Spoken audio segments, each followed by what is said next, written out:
sait pas encore, mais si on est bon. Ah, moi je sais que je suis pas beau, ça s'est vu tout de suite.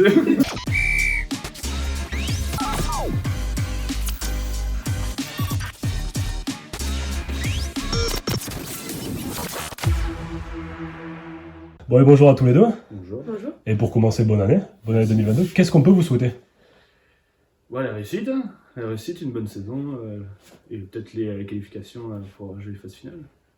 De la réussite et franchir peut-être une marche de plus que la saison passée. Les champions, quoi. César, on va commencer par toi. Et merde.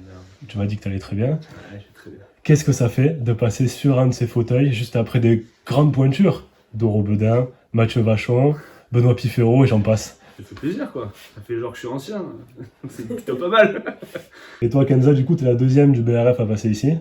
Bon, tu passes pas après n'importe qui. Gabrielle Vernier, internationale française. Qui est quelqu'un quand même. Ouais. Non, mais moi je suis super contente d'être là. Pareil, je suis pas une grande pointure, mais ça commence à faire quelques années que je suis au club, donc je suis très contente d'être là. César, justement, tu le disais, ça fait longtemps que tu es au club maintenant. Ouais. Est-ce qu'il y a ton portrait qui est affiché au vestiaire? Oh, du tout. Du tout. Je suis nulle part. Je suis le grand remplaçant, tu sais. Moi, il y a mon banc. Moi, j'ai ma place dans le vestiaire. On ne touche pas à ma place. C'est déjà pas mal. C'est déjà pas C'est mal. déjà pas mal. Toi, Kansas, t'as commencé tard le rugby? Moi j'ai À 16 commencé tard, ouais, c'est à 16 ans, donc pour ma dernière année de cadette, de mémoire, il me semble. Si je me trompe pas, avant tu faisais de l'équitation et de la natation. C'est ça. Pas de exactement. regret de t'être mis au rugby? Non, de toute façon maintenant je coule. Et puis l'équitation, quand je rentre chez mes parents, j'ai toujours un peu l'occasion d'aller faire une balade ou quelque chose, mais pas de regret. César, Vas-y. franchement, si on met Kenza dans votre pack d'avant, dans la mêlée, Ça va faire Franchement. léger, quand même. Déjà qu'on est léger, vas-y, hein, c'est bon. Déjà, on a Gabin qui est léger, on va pas prendre plus léger. C'est bon. bon toi Kenza, on ne pose pas la question, il rentrerait pas dedans. Il est gauche dans le pack, moi, Ouais. je crois qu'on a très performant à gauche aussi, donc désolé, on a autre chose. Ah, ça change, sérieux, quoi. Bon César, on va sortir un peu du contexte rugby. Ouais. Explique-nous comment tu fais pour avoir une si belle barbe tous les jours. Bon, fait, franchement, je fais rien du tout. Tu manges bien gras, ça agresse bien la barbe. Elle est superbe après. Pas de barbier, rien. C'est même ma femme qui me coupe la barbe, pour te dire. Les cheveux, ça sert à rien. Ouais, on a tout de suite vu. Mais la barbe, ouais, non, je fais rien du tout. Je la laisse juste pousser, ça fait barbare un peu, ça fait méchant. Toi Kenza, du coup, comme on l'a dit, natation auparavant, pendant assez longtemps en plus. On m'a dit que tu étais une très très grande fan de Laure Manodou. Ça se voit, t'as les mêmes bras qu'elle. J'aimerais bien être un peu plus carré, plus solide. Être musclé quand on est une fille, c'est tout aussi bien et puis normal quand on fait du sport et d'autant plus du sport de haut niveau. Donc il y a pas de, on a juste la silhouette de ce qui nous permet, la silhouette qui correspond à ce qu'on fait au quotidien. Donc fatalement, en s'entraînant tous les jours, voire 2 fois par jour, il y a pas de, les choses bougent toutes seules. Pas toujours là où on voudrait sur notre corps, mais mais les choses évoluent naturellement. Bon toi César, on ne pose pas la question, la muscu ça se voit que t'en fais. Ouais. C'est quoi ton exercice type? Je suis préparé physique, donc je fais un peu de tout. Bon, après, j'adore le soulevé de terre et les biceps. Voilà. Pour la plage, c'est bien, c'est pratique. Tu sais, ton coéquipier Benjamin Doro-Bedin, lors de la dernière interview, a dit que les avants ne faisaient pas grand-chose à la salle de muscu, justement. Ouais. Salaud. Alors, est-ce que tu confirmes déjà? Du tout, on est les seuls à être à la salle. Quand tu regardes, on va prendre une photo où on les verra pas souvent. Moi j'ai jamais vu un 3 quarts chez les gars à la salle. Voilà, tu vois. Avec les avants. Donc après, qu'ils ne s'étonnent pas qu'on soit meilleur qu'eux sur le terrain. Alors, pour confirmer également d'autres propos, tout le monde nous dit que Jean-André Vernetti est le boss de la salle de musculation Non, dans ce club. non. Il est le boss du coucher. Parce qu'il y a des pecs, on dirait des seins. Mais après, c'est lui que ça regarde. Pour revenir sur Benji Doro-Bedin, Ouais. forcément, tu sais qu'il va falloir une petite anecdote.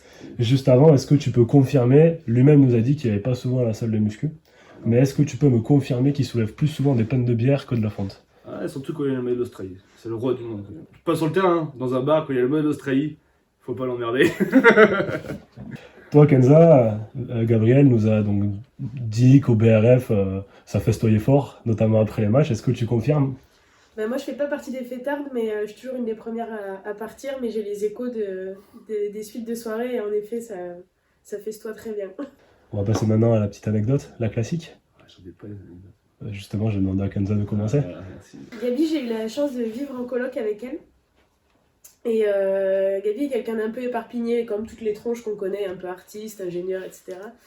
Et on est arrivé un jour pour le jour du match dans le vestiaire et elle s'est un peu affolée parce qu'elle s'est rendue compte qu'elle n'avait pas fait la lessive du dernier match.